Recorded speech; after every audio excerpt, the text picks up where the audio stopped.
নমস্কার বন্ধুরা, সামনেই আসতে চলেছে পয়লা বৈশাখ। 2025 সালের 15ই এপ্রিল মঙ্গলবার পড়েছে পয়লা বৈশাখ। অনেকেই বিশ্বাস করেন যে নববর্ষের প্রথম দিন জীবনে শুভ কিছু ঘটলে গোটা বছরটা আমাদের ভালো যায়। তাই এই দিন বাড়ি থেকে হোক বা দোকানে বিশেষ কিছু উপায় অবলম্বন করতে পারলে সারা বছর খুবই ভালোভাবে আমাদের জীবন কেটে যায়।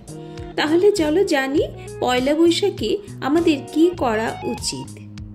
বন্ধুরা, ভিডিওটি ভালো লাগলে লাইক, কমেন্ট ও শেয়ার করো আর সাবস্ক্রাইব করে বেল আইকন প্রেস করে আমার পাশে বন্ধু হয়ে থেকো।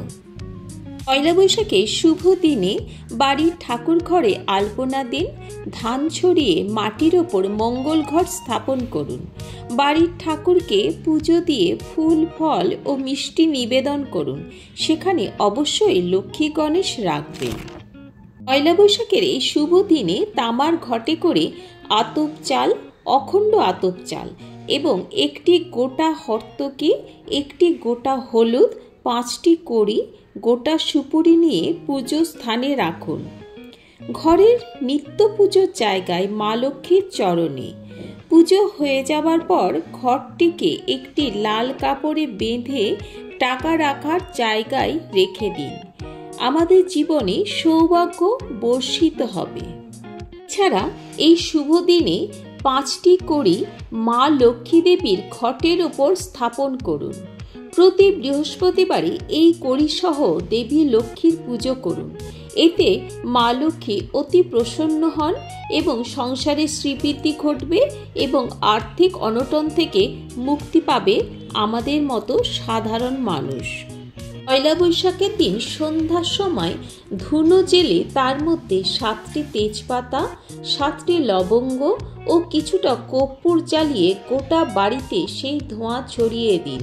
সমস্ত নেগেটিভ এনার্জি বাড়ির থেকে দূরীভূত হবে। নববর্ষের দিন ধনকুবেরের মূর্তি বা ধনকুবেরের যন্ত্র ঠাকুরের আসনে স্থাপন করুন। এতে আর্থিক উন্নতি ঘটবে। এই শুভ দিনে 7টি লক্ষ্মী কড়ি, 7টি নাভি শঙ্খ, 7টি সুপুরি ও 7টি পদ্মবীজ লাল কাপড়ে মুড়ে আতর মাখিয়ে যারা ব্যবসা করেন তারা ক্যাশ বাক্সের ভেতরে রেখে দিন এবং যারা চাকরি করেন তারা মূল্যবান জিনিস যেখানে রাখেন সেখানে রেখে দিন। ব্যবসায় এবং চাকরিতে আর্থিক উন্নতি হবেই হবে।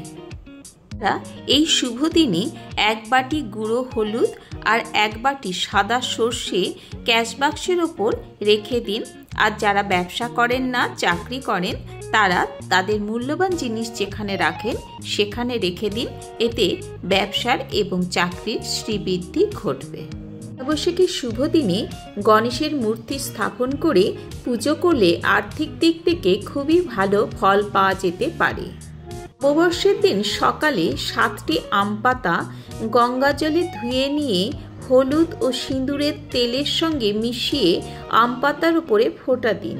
এরপর লাল সুতো দিয়ে আম পাতাগুলো একসঙ্গে বেঁধে দরজার উপরে টাঙিয়ে দিন। এরপর 5টি ধূপ দরজার ওপর ঘুরিয়ে ধূপগুলি বাড়ির দক্ষিণ পূর্ব কোণে পুঁতে দিন। এই টোটকা বাস্তুদোষ দূর করতে খুবই সাহায্য করে। হিন্দু ধর্ম অনুযায়ী গোমাতার সঙ্গে সমস্ত দেবতা বিরাজ করেন। তাই হিন্দু মতে বছরের প্রথম দিনটিতে গোমাতাকে খাওয়ানো খুবই শুভ বলে মনে করা হয়। এই শুভ দিনে ব্যবসায়ীরা হালখাতা রীতি পালন করেন। এবার এই রীতিটি সম্পর্কে আমরা জানব। ব্যবসায়ীরা প্রথমে নতুন খাতায় সিঁদুরের গোলা দিয়ে স্বস্তিক চিহ্ন আঁকেন।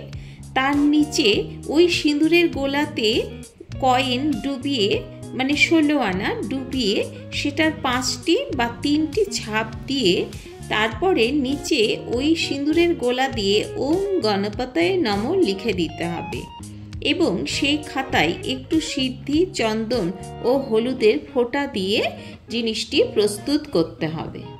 এই শুভ দিনে একটি পান পাতার মসৃণ দিকে 11টি আতপ চাল ও একটি সুপুরি রেখে লাল সুতো দিয়ে এই পানটি বেঁধে রাখতে হবে। তারপরে স্নান সেরে শুদ্ধ বসনে এই পান পাতা রেখে দিতে হবে লক্ষ্মী গণেশের মূর্তি বা ছবির সামনে।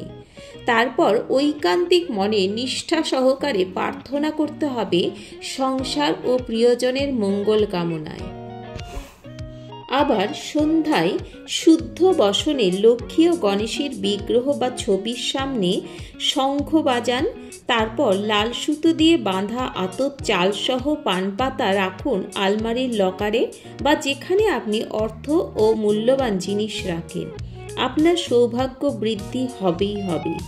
মনে করা হয় বছরের প্রথম দিনে এই টোটকাগুলি মানলে বা পালন করলে বছরভর সৌভাগ্য বর্ষিত হবে আপনার উপর, সংসারে বজায় থাকবে সুখ ও শান্তি।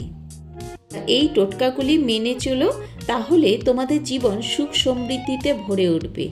আর ভিডিওটি ভালো লাগলে কমেন্ট সেকশনে জানিও, আর আমার বন্ধু হয়ে আমার পাশে থেকো। জয়।